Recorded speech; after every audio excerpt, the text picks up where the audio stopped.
La electricidad es una forma de energía extremadamente versátil, indispensable para el desarrollo social y el progreso, que influye directamente en otros rubros como la productividad, el crecimiento económico, la salud, la educación, los servicios de comunicación, el transporte, la climatización y la distribución de agua, entre un sinfín de aplicaciones más.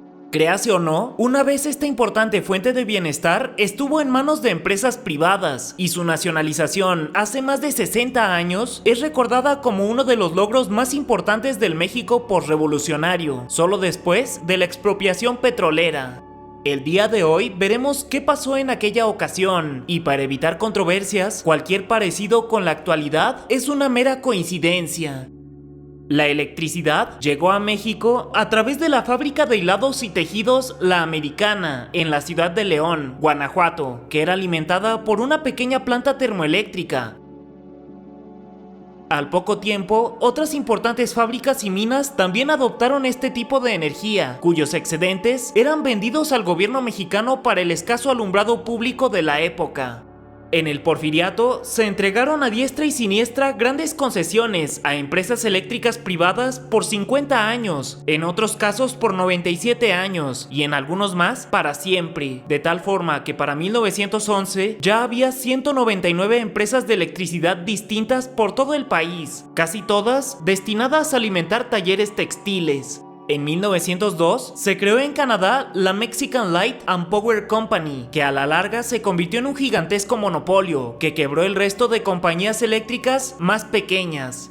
Naturalmente, esta compañía, que tenía un gran poder e influencia, solo tenía interés de venderle electricidad a los grandes fabricantes e industriales que pudieran pagarla, por lo que la inmensa mayoría de mexicanos de clase media para abajo no tenían la oportunidad de acceder a este esencial servicio, dejando en evidencia que los intereses de esta empresa extranjera no coincidían con el interés nacional, pues mientras el gobierno de México buscaba que la electricidad fuera accesible para todos, la Mexican Light and Power solo tenía el propósito de obtener utilidades, vendiendo energía a los más solventes. Esta visión estrecha de vender solo a unos cuantos y de obtener el máximo beneficio provocó que no se realizaran inversiones en infraestructura a largo plazo. Las instalaciones estaban comúnmente sobrecargadas, el mantenimiento era nulo o excesivamente tardado y las condiciones de seguridad de los trabajadores casi inexistentes, además de que no había líneas eléctricas para ninguna zona rural, semirural o aquellas zonas urbanas consideradas pobres.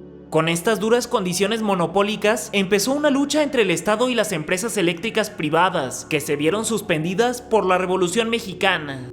Al redactarse la Constitución de 1917, se plasmó la idea de que la industria eléctrica debía ser propiedad exclusiva de la nación, cosa que no fue bien recibida por los líderes del monopolio, que se negaban a soltar sus ganancias excesivas, por lo que, para que todos los cambios que se buscaban fueran tangibles, tendrían que pasar varios años. En 1933, con bastantes trabas legales, se creó la Comisión Federal de Electricidad, o CFE, que tenía el fin de generar, transmitir y distribuir energía eléctrica sin fines de lucro y en beneficio del interés general. Esto es, que contrario a las empresas privadas, la CFE no buscaba generar dinero, sino simplemente hacer accesible para todos la electricidad, ofreciendo un servicio básico y barato, presionando a las compañías privadas a reducir sus precios, que para entonces ya eran catalogadas como exorbitantemente elevadas. Para 1937, Lázaro Cárdenas ordenó la ampliación de la hasta entonces limitada CFE para que llegara hasta los campos mexicanos y favoreciera con el bombeo de agua, el arrastre y la molienda, además del alumbrado público de las pequeñas ciudades. Esto era parte de la política de Lázaro Cárdenas para la industrialización nacional a través del sector energético, o sea, el petróleo y la electricidad. Entre 1937 y 1943, el crecimiento de la industria eléctrica privada fue menor al 1% y ya no realizaban inversión alguna, pues se dieron cuenta de un mejor negocio. Aprovechando las condiciones y los precios de la CFE, le compraban electricidad a precios bajos y la revendían 4 veces más cara, y dejaron de realizar inversiones porque ya no eran necesarias, agudizando el conflicto entre el Estado mexicano y la industria privada. La CFE pronto recuperó el control de los principales recursos hidráulicos para generar electricidad y construyó nuevas plantas para llegar cada vez a más hogares, mientras que las empresas extranjeras se convirtieron en meros intermediarios bastante costosos.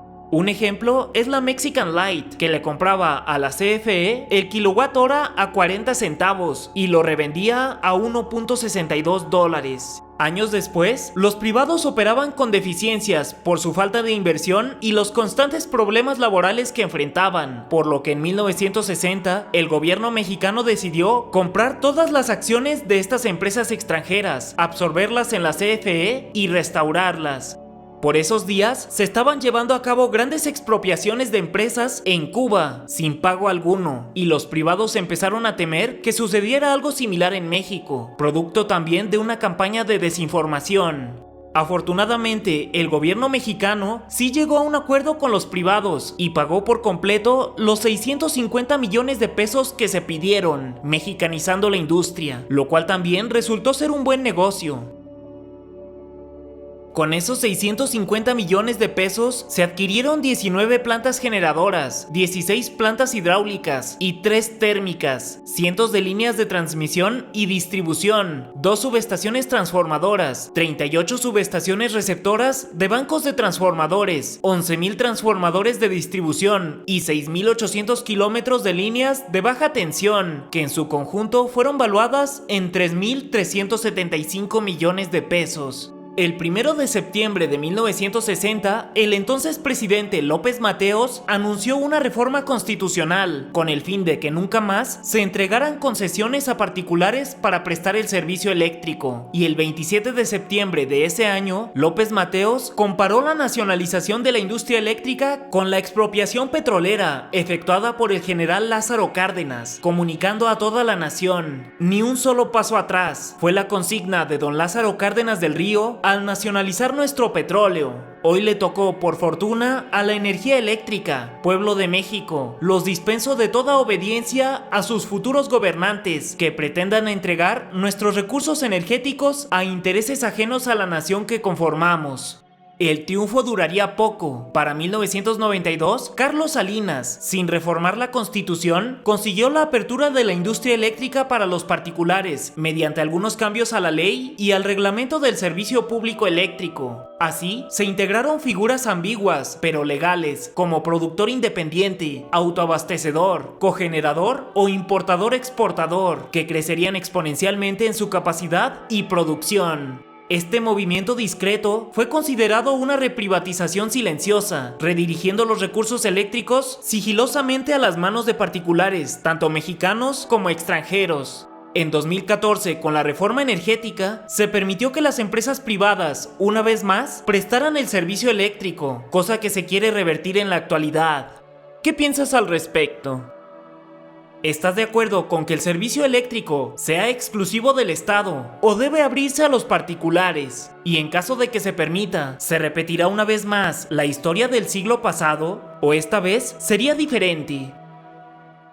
Para mí, Watchers, yo soy Snooty Aaron, y en esta sección donde solo llegan los valientes están todas las fuentes utilizadas en este video, así como los créditos y las referencias, por si gustas checar alguno.